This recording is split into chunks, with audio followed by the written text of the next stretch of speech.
자, 첫 번째 경기. 스페인 대 오스트리아. 월드컵 제 32강전 경기고, 그리고 미국에서 경기가 치러집니다.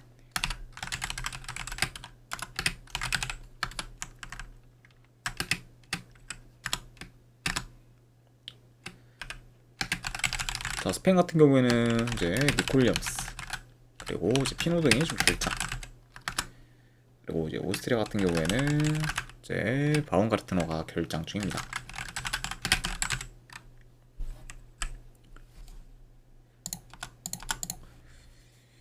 자, 스페인은 비록 월드컵 첫 경기에서 카보베르데 상대로 무승부를 좀 거두며 이제 기대 이하의 결과를 만들었지만, 그래도 이후에 사우디와 우루과이를 연달아 좀 꺾으면서 결국 H조 1위로 32강에 좀 진출했습니다.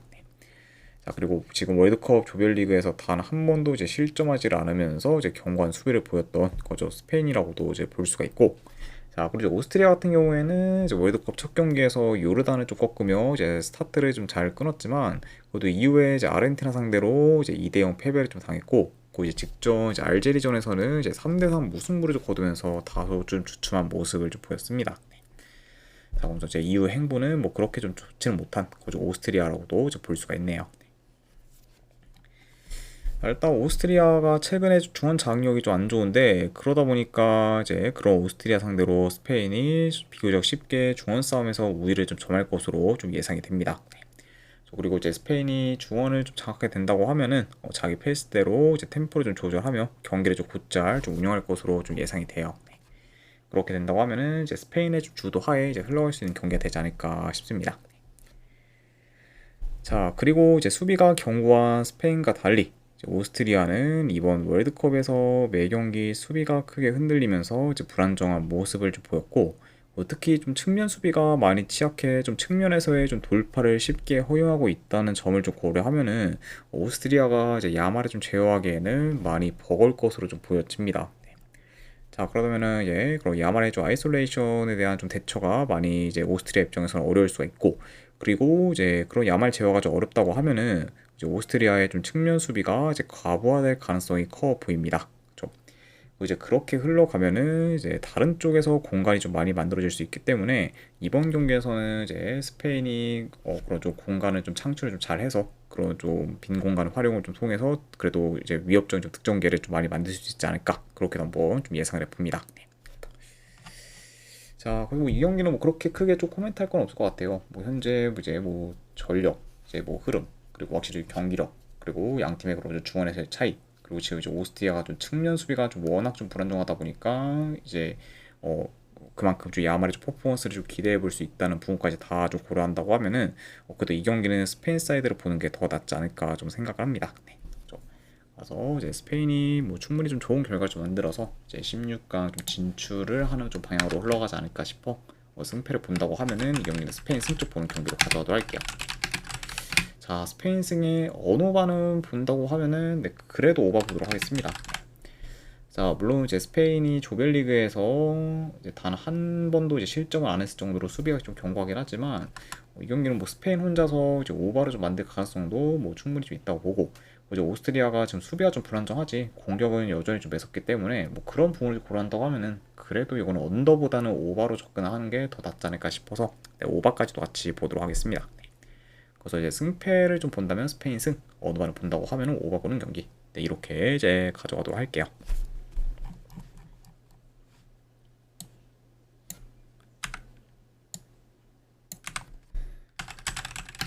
자, 그 다음에 이제 포르투갈 대 크로아티아. 자, 이 경기는 이제 캐나다에서 경기가 치러집니다. 자, 현재 양 팀 다 큰 결정자는 없어요. 두 팀 디오펑님 모두. 별풍선 250개 감사합니다. 아이고, 디오퐁님 250개 후원 감사드립니다. 네. 일단은 제가 바로 오늘 거 보내드리도록 하고, 그리고 이제 250개 후원하셨다 보니까 제가 방송 끝나고 나서 이제 일주일 패키지에 관한 기간이랑 사항 적어서 다시 한번 쪽지 보내드리도록 할게요.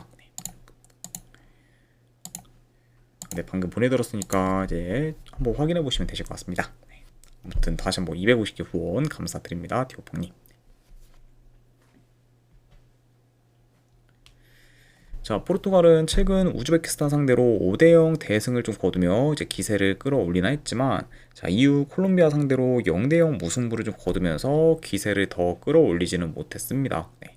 그리고 이제 직접 뭐 콜롬비아전에서는 뭐 결과적으로 무승부로 좀 끝나긴 했지만, 그 경기에서 포르투갈은 좀처럼 득점 기회를 잘 만들지 못하면서 공격에서 지지부진했었고, 그리고 이제 콜롬비아는 보다도 좀 득점 기회를 좀 잘 만들면서 포르투갈보다는 이제 훨씬 더 나은 경기력을 좀 보였습니다. 그렇죠? 그리고 이제 어, 후반 좀 추가 시간에 뭐 콜롬비아의 뭐 골치까지 좀 있었을 정도로 이제 포르투갈이 많이 좀 고전했던 경기고, 그리고 이제 그 경기에서는 이제 포르투갈이 무승부로 끝난 게 오히려 포르투갈 입장에서는 좀 다행이었던 경기라고도 좀 볼 수가 있습니다. 자, 그리고 이제 크로아티아 같은 경우에는 월드컵 첫 경기에서 잉글랜드 상대로 패배하며 이제 스타트가 좋지는 못했지만, 그래도 이후에 이제 파나마와 가나를 좀 연달아 좀 꺾으며 이제 페이스를 좀 끌어올렸고, 이제 그런 연승을 좀 통해 이제 L조 2위로 좀 오르며 이제 32강 진출에 좀 성공했습니다. 좀 그러면서 이제 지난 뭐 이제 최근 좀 크로아티아의 좀 월드컵 성적이 좀 굉장히 좀 좋았는데, 그런 약간 좀 월드컵 성적과 좀 대비되게 이번에는 좀 조별리그 좀 탈락이라는 그런 좀 불명예스러운 좀 결과로 좀 끝날 뻔했지만, 그래도 역시 이제 마지막에 페이스를 좀 끌어올려서 이제 좀 승리를 좀 거두면서 이제 32강 진출에 성공한 그죠 크로아티아라고도 이제 볼 수가 있네요. 자, 이 경기도 내 경기 흐름을 좀 봤을 때 이제 초반부터 주도권 사수를 위한 양 팀의 중원 싸움이 좀 치열할 것으로 보고, 자, 그래도 이제 포르투갈이 공격을 좀 주도할 수 있는 반면 이제 크로아티아는 이제 포르투갈에 비해서는 라인을 좀 내려서 이제 로우 블록을 형성해. 홍천만수르님 별풍선 50개 감사합니다. 아이고, 만수르님도 후원 감사드립니다.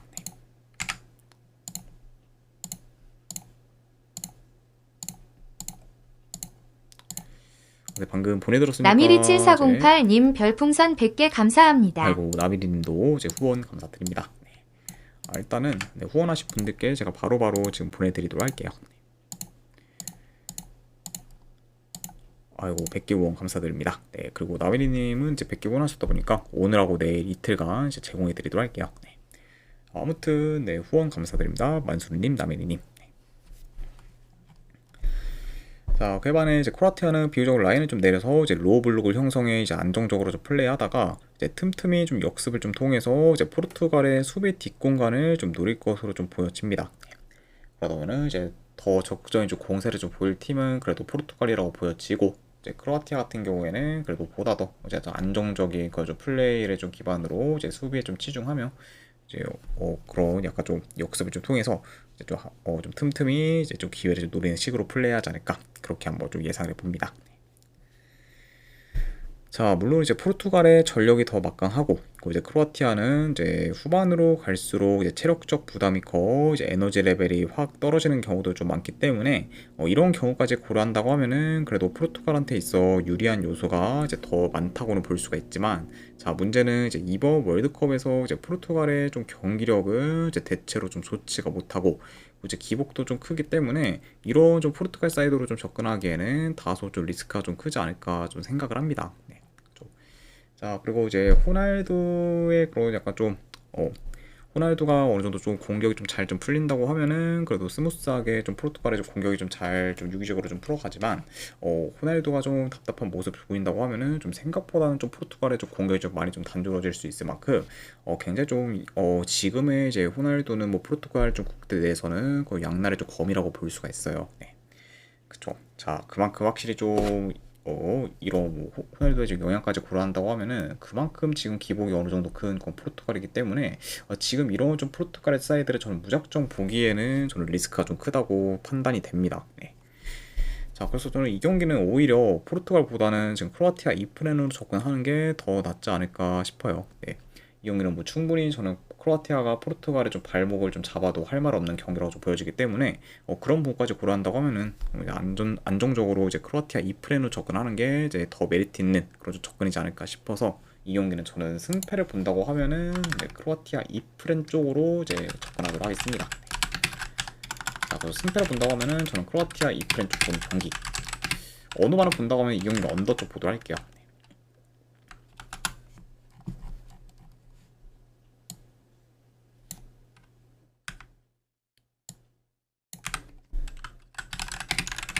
자, 그 다음에 이제 스위스 대 이제 알제리. 자, 이 경기도 이제 캐나다에서 경기가 치러집니다. 자, 스위스 같은 경우에는 비드머가 결장. 그리고 알제리 같은 경우에는 주축 포워드인 아무라가 좀 결장 중입니다.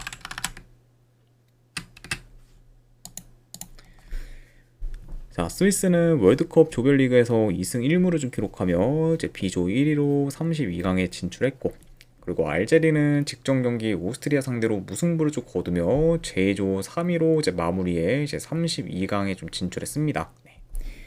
자, 그리고 이제 뭐 결과론적이긴 하지만 만약 뭐 오스트리아 상대로 알제리가 승리를 거뒀다고 하면은 제2조 2위로 마무리해 32강에서 이제 스페인과 이제 맞붙게 좀 되었기 때문에 알제리 입장에서는 오히려 좀 3위로 마무리한 게 결과적으로 더 좋았다고 볼 수가 있습니다. 그렇죠. 그래도 이제 32강전에서 이제 스페인을 좀 만나는 것보다는 이제 스위스를 만나는 게 이제 훨씬 더 좀 편한 대진이기 때문에 오히려 뭐 알제리 입장에서는 이제 제2조 3위로 끝난 게 더더욱 좀 다행인 그런 좀 상황이라고도 볼 수가 있죠. 뭐 이제 달리 말하면은 이제 오스트리아 같은 경우에는 이제 2위로 이제 마무리한 게 더 이제 악수일 수도 있다, 이렇게도 이제 볼 수가 있네요. 자, 일단 뭐 스위스 같은 경우에는 비교적 뭐 템포를 좀 늦춰 이제 안정적인 경기 운영을 좀 토대로 이제 플레이할 수 있는 반면, 그리고 알제리 같은 경우에는 초반부터 전방 압박을 좀 강하게 좀 가하면서 이제 스위스의 후방 빌드업을 어느 정도 좀 견제할 것으로 좀 보여집니다.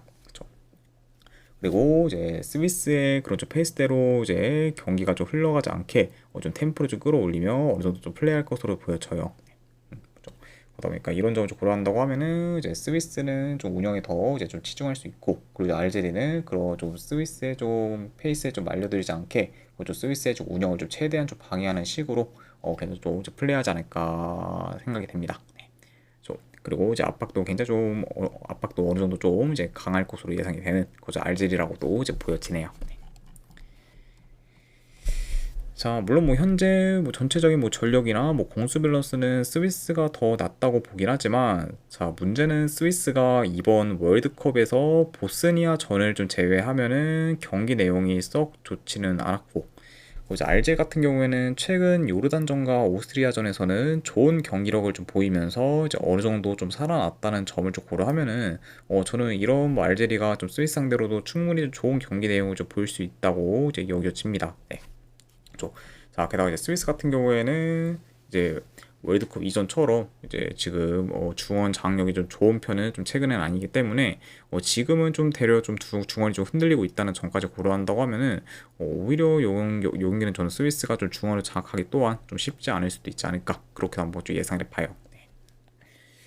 자, 그래서 저는 이런 점들을 좀 고려했을 때 이 경기는 저는 승패를 본다고 하면은 스위스보다는 알제리 사이드를 보는 게 더 낫지 않을까 좀 생각을 합니다. 네. 그래서 저 여기는 뭐 알제리가 뭐 충분히 뭐 좋은 결과를 좀 만들 만한 그래도 결과로 이어질 수도 있다고 보여지기 때문에 승패를 본다고 하면은 여기는 알제리 프렌치 보는 경기로 가져가도록 할게요.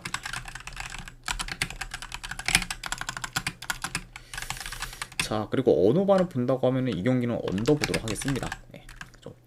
물론 이제 알제리가 이제 전방 압박을 좀 강하게 좀 가하면서 이제 스위스의 그런 운영을 어느 정도 좀 잘 이제 방해할 수는 있겠지만, 그렇다고 지금 스위스 상대로 알제리가 이제 좀 득점을 좀 골을 좀 많이 넣을 것 같다, 이렇게 좀 보기에는 좀 많이 좀 어려운 경기이기 때문에 이 경기는 이제 뭐 알제리가 좀 좋은 결과를 좀 만들어도 다득점보다는 저득점 양상으로 흘러갈 가능성이 더 높다고 판단이 돼서 이거는 언더까지도 같이 보도록 할게요. 그래서 승패를 본다고 하면은 알제리 프렌, 언어반을 본다고 하면은 언더 보도록 하겠습니다. 자, 아무튼 네, 이렇게까지 해서 이제 오늘 월드컵 32강전 분석도 이제 다 마무리가 되었습니다.